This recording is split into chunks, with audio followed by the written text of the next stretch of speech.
Kalau saya tanya kembali, barangkali apa yang sudah Bapak lakukan selama ini? Kan hanya bisa melaporkan, tapi yang sekarang pemerintah lakukan itu terang dan jelas apa yang disampaikan. Kalau ada kekurangan, ya wajar. Itulah sebabnya ada orang-orang seperti Pendeta Daniel Alexander yang berani mati terjun ke sana. Dia bikin sekolah gratis buat Papua. Bahkan mau bikin rumah sakit aja dipersulit. Jadi kalau di Papua itu apa yang dilakukan Indonesia seperti yang dituduhkan seperti tadi, apakah itu ada genosida dan lain-lain, PBB-nya tentunya tidak akan menutup mata.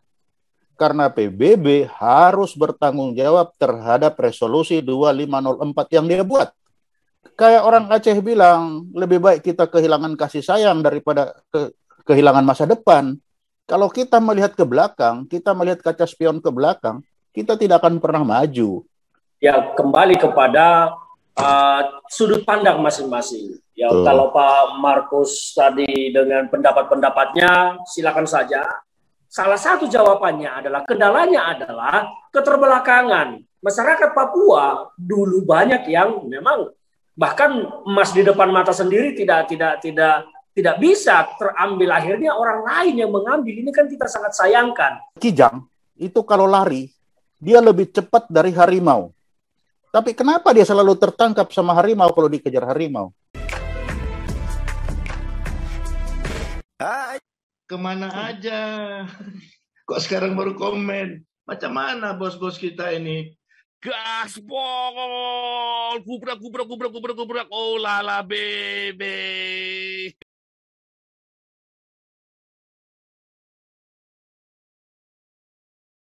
Apa yang disampaikan Pak Markus tadi ya itu hak beliau. Jadi Bapak silakan itu memang kalau itu keyakinan Bapak bahwa ke depan bersama Indonesia itu adalah gelap.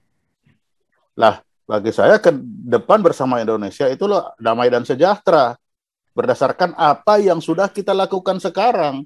Kalau saya tanya kembali, barangkali apa yang sudah Bapak lakukan selama ini? Kan hanya bisa melaporkan, tapi yang sekarang pemerintah lakukan itu terang dan jelas apa yang disampaikan. Kalau ada kekurangan, ya wajar. Dan jangan lupakan, Papua itu ada wasitnya selalu, PBB. Jadi kalau di Papua itu apa yang dilakukan Indonesia seperti yang dituduhkan seperti tadi, apakah itu ada genosida dan lain-lain, PBB-nya tentunya tidak akan menutup mata. Walaupun kita tutup pintu rapat-rapat, PBB itu kan punya agen-agen intelijen yang banyak. Dia bisa dapat, dia bisa tahu. Jadi sepanjang selama PBB mereka diam, itu artinya pemerintah Indonesia sudah on track. Karena PBB harus bertanggung jawab terhadap resolusi 2504 yang dia buat. Itu kewajiban PBB. Jadi sepanjang PBB diam, ya sepanjang itu apa yang pemerintah Indonesia lakukan itu sudah on track. Nah, jadi apa yang ini mari kita benahi. Daripada kita bikin baru, kenapa kita tidak benahi? Memang masa lalu itu ada, tapi kayak orang Aceh bilang, lebih baik kita kehilangan kasih sayang daripada kehilangan masa depan. Kalau kita melihat ke belakang, kita melihat kaca spion ke belakang, kita tidak akan pernah maju. Coba lihat, seekor kijang, itu kalau lari, dia lebih cepat dari harimau. Tapi kenapa dia selalu tertangkap sama harimau kalau dikejar harimau? Karena ketika dia lari, dia melihat ke belakang, dia ketangkap. Nah ini, kalau sekarang sudah seperti sekarang, mari kita lihat ke depan, itu akan lebih cepat majunya. Kalau ke belakang itu adalah kita melihat kesalahan-kesalahan, ya bukan kesalahan itu lalu kita besarkan. Tapi mari kita jangan mengulangi kesalahan itu. Kita lanjut ke depan. Karena beda. Kalau tadi saya baru ingat tadi aborigin. Beda dengan apa yang terjadi di aborigin. Mereka tidak dididik, mereka tidak disekolahkan, mereka dibiarkan. Tetapi dengan Papua beda. Komandan saya langsung 2 orang. Bintang 3. Saya sampai malu itu sama apalagi yang namanya Komandan Laksdia Stanivovich. Saya disuruh bikin tulisan sama beliau. Kamu buat tulisan ini. Begitu saya tulis, Dia bilang, ini apa ini, tulisan apa ini? Mungkin kalau Bapak, kenapa saya bisa nulis buku sekarang itu akibat pendidikan dari Pak Stanivovic. Waktu ini tulisan apa kamu? Kamu tahu, Ponto, saya lahir itu sudah baru pakai bahasa Belanda. Saya lahir bahasa Belanda. Nanti masuk Akademi Angkatan Laut baru belajar bahasa Indonesia.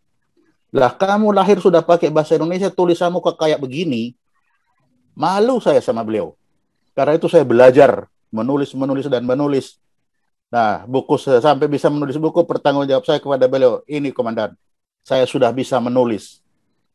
Jadi yang mendidik saya itu orang Papua, Pak Stanivovic, apalagi yang namanya Pak Freddy Nomberi. Nah, semua latar belakang itu dia tahu, beliau tahu, sangat tahu. Tapi dia sudah tidak memperhatikan. Mari kita ke depan, kita maju ke depan, tidak melihat ke belakang. Jadi apa yang disampaikan Pak memang tidak salah itu Pak. Saya sependapat juga beliau. Tapi bukan berarti kalau gitu lalu kita kayak apa? Ya sudah kita tinggal aja karena tidak begitu. Mari kita benahi. Tapi yang sudah baik ini mari kita teruskan. Karena langkah ini sudah ada. Sekarang pemerintahannya saja sudah dibatasi hanya orang Papua asli. Coba apalagi kurangnya itu seperti begitu. Inilah pendidikan. Sekali lagi, kalau masih ada kekurangan, itulah wajar. Manusia itu tempat membuat kekurangan. Tapi bukan berarti dengan kekurangan itu, kita runtuhkan semua bangunan-bangunan yang sudah dibangun dengan bagus. Dan sudah kelihatan, kita sudah melihat, jadi jangan disamakan dengan aborigin. Jauh bedanya. Sangat jauh bedanya. Itu bukti nyata. Kalau yang tadi ada Pak Waterpau dan lain-lain, itu ada memang. Tapi itu kan di luar saya. Tapi yang saya mau kasih contoh itu langsung yang saya alami. Saya alami itu. Jadi sekali lagi bagi saya itu tadi. Bapak boleh menyatakan itu hak Bapak bahwa ke depan Papua bersama Indonesia suram. Tapi bagi saya meyakini masa depan Papua bersama Indonesia tentram dan damai. Begitu Pak Paul. Bentar, sebelum masuk balikin ke Bang Ferdinand, saya mau nanya dulu nih sama Pak Ponto. Boleh. Tadi datanya kan ada 105 triliun untuk 6 tahun. Tapi kalau kita lihat jumlah rakyat Papua kan 4 juta. Jadi kalau tadi saya hitung 105 triliun dibagi 4 juta itu masing-masing orang Papua dalam 6 tahun hanya terima 4 juta rupiah. Sedangkan kita tahu ya bahwa harga di Papua itu 4 kali di Jawa. Nah, jadi dapat uang 4 juta dalam 6 tahun itu berarti 1 tahun nggak nyampe 1 juta mereka. Dan betapa susahnya mereka. Saya pernah ke Papua juga ya, ribet sekali di sana ya, kasihan sekali. Dan itu satu kenyataan bahwa orang-orang non-Papua lebih kaya daripada orang Papuanya sendiri. Artinya secara ekonomi ya. Dan dalam hal pendidikan, orang non-Papua jauh mendapat keistimewaan daripada orang Papuanya sendiri. Dan di dalam hal kesehatan, orang Papua mendapat fasilitas yang lebih baik daripada orang Papuanya sendiri. Dan kemudian itulah sebabnya ada orang-orang seperti Pendeta Daniel Alexander yang berani mati terjun ke sana. Dia bikin sekolah gratis buat Papua. Bahkan mau bikin rumah sakit aja dipersulit. Pusing kan coba. Yang mempersulit pemerintah Indonesia sendiri. Nah, lalu ada fasilitas-fasilitas yang dibangun oleh Jokowi. Nah, ini untuk buat Bung Markus Haluk. Emang fasilitas yang dibangun oleh Pak Presiden Jokowi ini nggak berefek apa-apa? Itu triliunan loh, itu habis-habisan loh, bangun Trans Papua dan segala macam itu ya. Termasuk akhirnya Pak Presiden Jokowi membuat satu policy BBM satu harga di seluruh Indonesia. Apakah itu nggak nyampe ke sana sehingga atau ada sesuatu yang lain yang terjadi di sana, atau memang ada apa dengan seharusnya dengan harga BBM satu harga itu akan memangkas lebih dari separuh operasional di sana untuk Papua. Apakah orang Papua sendiri tidak menikmatinya atau bagaimana?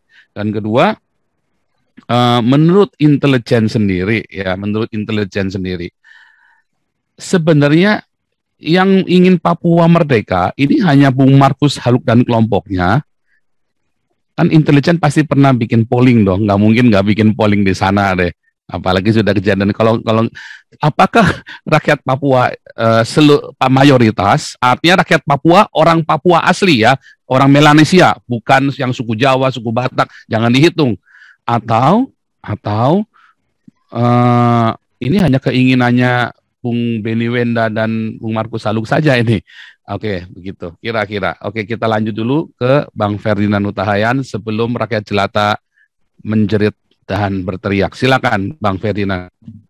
Ya, terima kasih Pak Paul. Saya mungkin tidak perlu menanggapi banyak-banyak lagi ya, bahwa tadi ya kembali kepada sudut pandang masing-masing. Ya, kalau Pak Markus tadi dengan pendapat-pendapatnya, silakan saja. Pak Soleman Ponto juga sudah menjelaskan bagaimana sebetulnya apa yang harus kita lihat ke depan. Jadi menurut saya ya tinggal itu aja Pak Paul, ini kita mau apa? Saya tetap dengan pendapat saya, kita ingin bersama-sama memajukan Papua. Papua ini kan jauh tertinggal karena memang sarana infrastrukturnya selama ini hampir tidak ada. Orang punya mobil belum tentu bisa jalan dulu di sana karena jalan tidak ada. Jadi kalau apa yang disampaikan Pak Paul tadi tentang dana yang diberikan oleh pusat dalam bentuk dana otonomi selama berapa tahun hanya sekian juta, ya kan melihatnya tidak seperti itu juga Pak Paul, bahwa masyarakat Papua selain dana otonomi khusus itu juga kan melakukan upaya-upaya sendiri, mendapat penghasilan sendiri, bekerja sendiri dan lain-lain. Tentu mereka punya pendapatan sendiri. Memang kalau kita melihat realitas di lapangan, pendatang-pendatang jauh lebih maju daripada orang-orang Papua sendiri. Nah, ini yang harus kita evaluasi. Mengapa justru pendatang yang lebih maju daripada orang-orang lokal yang seharusnya mereka lebih dulu menguasai, memiliki, dan harusnya lebih dulu maju daripada pendatang? Salah satu jawabannya adalah, kendalanya adalah keterbelakangan. Masyarakat Papua dulu banyak yang memang bahkan emas di depan mata sendiri tidak bisa terambil, akhirnya orang lain yang mengambil. Ini kan kita sangat sayangkan. Nah, ini yang harus dievaluasi, dilakukan perbaikan-perbaikan di sana sini, bagaimana masyarakat Papua ini harus semakin banyak anak mudanya yang sekolah, yang terdidik, supaya mereka punya bekal ilmu kembali membangun Papua ke depan harus seperti apa. Di luar itu juga, pembangunan infrastruktur ini kalau sudah semakin mengoneksikan banyak daerah, tentu tidak akan seperti dulu-dulu lagi, bahwa contohnya dari daerah lain yang nanam jagung sudah bisa menjual jagungnya ke daerah lain, atau cabai di daerah lain sudah bisa dijual ke daerah lain, yang tidak pernah terjadi sejak lama di Papua. Yang di Papua itu ketika di depan rumahnya hanya ada kacang, ya sudah kacang yang dimakan. Karena apa? Sarana tidak ada untuk ke daerah lain atau mendatangkan yang dari daerah lain ke daerahnya. Dan itu yang kendala paling besar. Jadi saya pikir solusi Papua itu memang adalah infrastruktur. Jadi kalau pendapat Pak Markus tadi menyatakan infrastruktur ini adalah politik penjajahan, ya itu yang saya tidak sepakat. Justru infrastruktur ini adalah salah satu jalan untuk memajukan Papua. Nah, kalau semakin terkoneksi dengan infrastruktur, saya pikir Papua ini akan maju, karena orang Papua banyak yang cerdas sekarang, banyak sudah maju, dan orang-orang Papua ini gampang sekali belajarnya. Saya melihat punya banyak teman Papua yang cepat mengadopsi dan menerima ilmu-ilmu dan keilmuan untuk kemudian menjadi orang-orang cerdas. Nah, ini yang harus terus didorong bagaimana supaya semakin banyak orang yang terdidik. Nah, kalau soal BBM satu harga, memang pemerintah Republik Indonesia tiap tahun mengeluarkan subsidi yang cukup besar. Nah, kendalanya adalah apakah memang tidak dinikmati oleh orang Papua atau hanya dinikmati oleh pendatang-pendatang yang ada di sana. Karena mayoritas yang punya mobil pendatang, yang punya ini pendatang, dan memang mereka lebih maju secara ekonomi. Nah, ini yang harus kita perbaiki. Jadi solusinya adalah memperbaiki supaya semua apa yang ada dikhususkan di dalam otonomi khusus itu untuk orang Papua harus benar-benar dinikmati oleh orang Papua, tidak oleh orang asing kalau orang lain. Itu jalan untuk memajukan Papua ini. Jadi kalau hanya berpikir merdeka, sudah bukan jalannya lagi sekarang. Sudah bukan menjadi solusi lagi sekarang. Pertanyaannya sampai, memang kalau Papua itu merdeka sekarang sudah jadi seperti apa? Hati-hati dengan nasionalisme sempit. Sekarang intinya bagaimana kita membuat masyarakat Papua sejahtera, membuat tanah Papua maju, berseimbang dengan daerah-daerah lain yang sudah lebih dulu maju. Jangankan di Indonesia, seimbang dengan daerah-daerah yang sudah maju di luar negeri. Saya pikir begitu Pak Paul. Terima kasih. Terima kasih. Anda telah menyimak video ini sampai selesai. Silahkan tuliskan masukan atau pengalaman Anda sesuai tema video yang kami sajikan. Kami berharap masukan Anda bisa memberi edukasi sebagai bahan pertimbangan untuk membangun pola pikir positif. Kepedulian Anda sangat bermanfaat membangun generasi dalam menyikapi narasi atau sumber berita. Terima kasih. Dan salam damai untuk Indonesia bersama Reaksi Nusantara.